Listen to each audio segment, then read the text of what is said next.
आज के अम्बेडकर परिचर्चा सभा की अध्यक्षता कर रहे भाई जयलाल गांधी,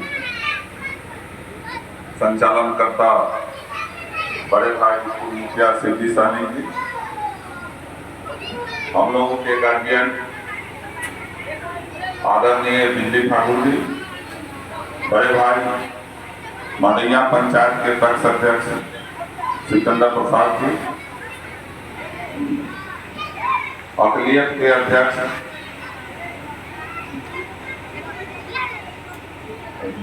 दलित के अध्यक्ष भाई चंदन चमार जी, अकलियत के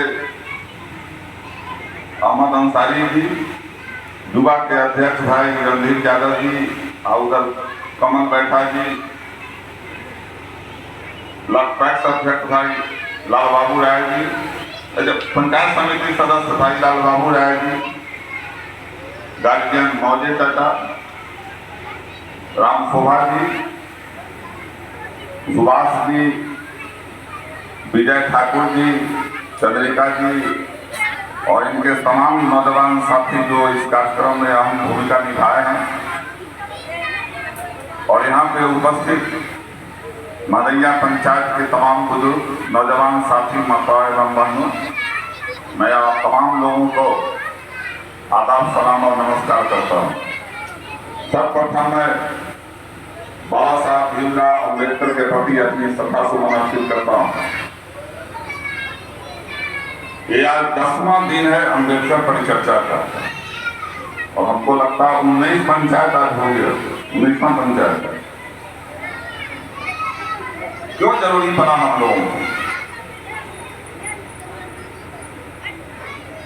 हमारे जो नेता हैं महागठबंधन के आदरणीय नीतीश जी, लालू जी, तेजस्वी यादव जी, अभी जदयू का भी कार्यक्रम तय हुआ है कि 15 अगस्त के बाद हर जगह जो है उनका भी बूथे वार्डे उनका कार्यक्रम तय होने जा रहा है। क्यों आना पड़ा? आप लोगों को एक बात बता दें, जब संविधान सभा हुआ, बाबा साहेब भीमराव अम्बेडकर के द्वारा जब संविधान बनाया हुआ लागू किया गया, तो जब निकल करके संविधान सभा से बाबा साहब निकले, बड़ा खुश थे वो।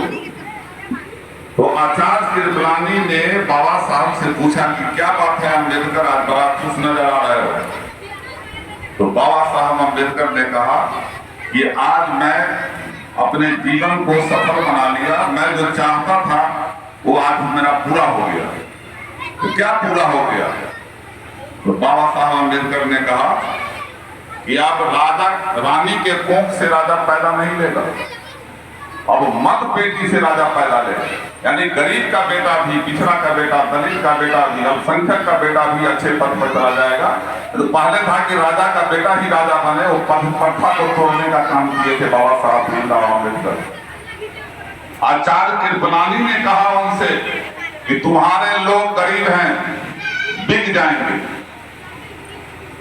तो बाबा साहब अम्बेडकर ने कहा था, मैं मानता हूं मेरे लोग गरीब हैं, बिकेंगे, लेकिन जिस दिन सब शिक्षित और संगठित हो जाएंगे उसी दिन पूरे देश पर उनका राज होगा। और इसीलिए बाबा साहब भीमराव अम्बेडकर ने कहा था कि शिक्षा वो शेरनी का दूध है, जो पिएगा वो दहाड़ेगा। और उन्होंने ये भी कहा था कि शिक्षित बनो, संगठित हो और संघर्ष करो। आज इस देश पर जो संविधान जो बाबा साहब भीमराव अम्बेडकर ने बनाकर ठीक कहा है बड़े भाई सिकंदर प्रसाद जी ने, कि आपके जो अधिकार को बाबा साहब ने दिया, 1950 में जो संविधान हमारा लागू हुआ और जो अधिकार आप लोगों को दिया गया था, उस अधिकार में अब कटौती किया जा रहा है। अभी दिखाई नहीं दे रहा है आप लोगों को। आरक्षण को खत्म किया जा रहा है। अगर आरक्षण को खत्म नहीं किया जाता तो रेलवे को नहीं बेच दिया जाता, प्राइवेट में रेलवे को बेच दिया। और आप भी जानते हैं कि कोई भी संस्था अगर प्राइवेट हो जाती है तो वहां आरक्षण खत्म हो जाता है।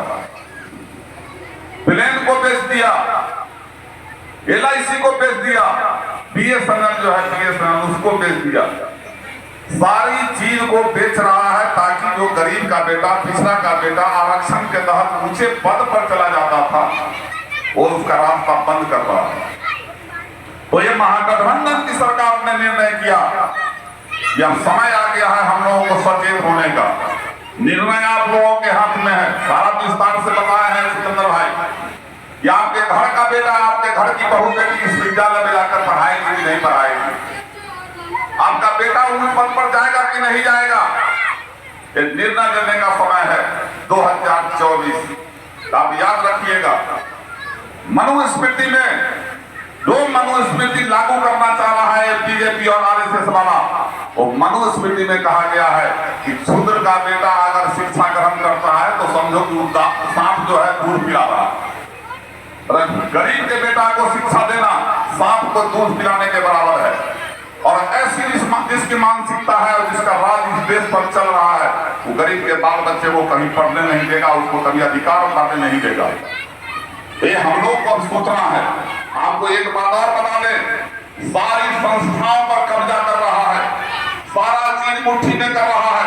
जहां हमारे गरीब का बेटा सीमा पर लड़ता था, सेना में बहाली होती थी उसकी, और 60 साल तक रिटायरमेंट होता था उसका, अब 4 साल का नौकरी दे दिया, कहा कि अग्निवीर है, 4 साल में रिटायर करो और फिर घर लौट जाओ। तो सारी संस्थाओं पर कब्जा कर रहा है। और जो स्थिति रसिया और चाइना का है, मैं अपने नौजवान साथी से भी कहना चाहता हूं कि सोचने और समझने का जरूरत है, बहकावे में आने का जरूरत नहीं है। और ये हर चौक चौराहे पर बात करिए, इस देश में आपके हित की बात कौन सोचता है। रसिया और चाइना का हाल है कि 2035 तक रसिया और चाइना में चुनाव नहीं होगा। 24 में अगर नरेंद्र मोदी बैठ गया, बीजेपी की सरकार बैठ गई, तो आप याद रखना कि जिसके लिए बाबा साहब ने अपने जिंदगी में कष्ट झेला और जो त्याग करके आपको जो अधिकार, एक वोट का अधिकार दिया, 24 के बाद बीजेपी वाला आपका सबसे पहले अधिकार, गरीब का अधिकार छीनेगा।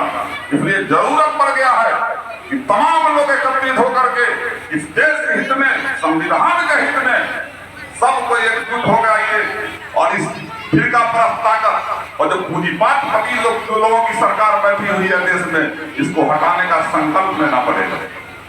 देश रहेगा तब हम रहेंगे और आप रहेंगे। और देश जब सुरक्षित नहीं रहेगा, जब हमारे देश में हमारे ही घर के बच्चे जब अच्छे जगह पर नहीं जाएंगे, तो सही कहा है सिकंदर भाई ने कि आने वाला पीढ़ी हमको कभी माफ नहीं करेगा। इसलिए हमको आगे भी सोचना है कि हमारे बच्चे का भविष्य कैसे सुधरेगा। जहां करोड़ों वैकेंसियां निकलती थी रेल में, रेल का अलग बजट होता था भारत सरकार में, आज सोचिए कि करोड़ों वैकेंसियां निकलने के बाद संस्था को भारत सरकार ने प्राइवेट कर दिया। अब कहां जगह मिलेगा वहां। किसान का स्थिति हमारे देश में बदतर बनाए हुए है। हम तो देखते हैं कि खाद का बोरी जो सेंट्रल गवर्नमेंट भेजता, पहले 50 किलो होता था, अब 45 किलो होता है। अब 45 किलो का बोरी देता है। और ठीक कहा किसी साथी ने, उजाला योजना के तहत कहा कि हम इतना करोड़ महिलाओं के आंख का आंसू पोंछ दिए। जिस समय उजाला योजना लागू हो गया मोदी जी, उस समय गैस सिलेंडर का दाम 450 रुपया था और आज के डेट में गैस सिलेंडर का दाम 1220 रुपया है। कहीं कहीं 1250 रुपया ले लेता है। पेट्रोल डीजल का दाम 100 पहुंच गया। करू तेल का दाम जो 60 रुपये, 70 रुपये, 90 रुपये होता था, आज करू तेल का दाम 200 रुपये हो गया। जो सलाई को है 4 आने में सलाई मिलता था, आज सलाई का दाम 2 रुपया हो गया। सारा महंगाई पे तमा बढ़ा दिया, जो मन में आया बढ़ाते चला गया। आटा पर अभी लोगों को मालूम नहीं है, जो खाद्य पदार्थ है, आटा पर, चावल पर, इस सब पर 5%, 6% जीएसटी लगा दिया।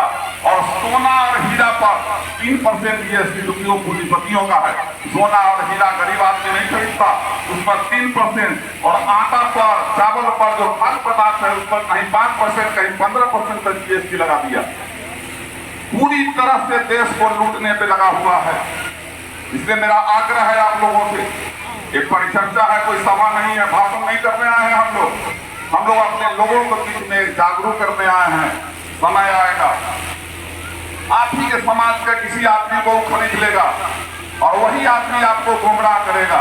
लेकिन दिल पर हाथ रख के बोल देखिएगा उस समय कि आपके हित की बात महागठबंधन करता है कि बीजेपी गठबंधन करता है, ये सोचने का जरूरत है। और उस समय संभल कर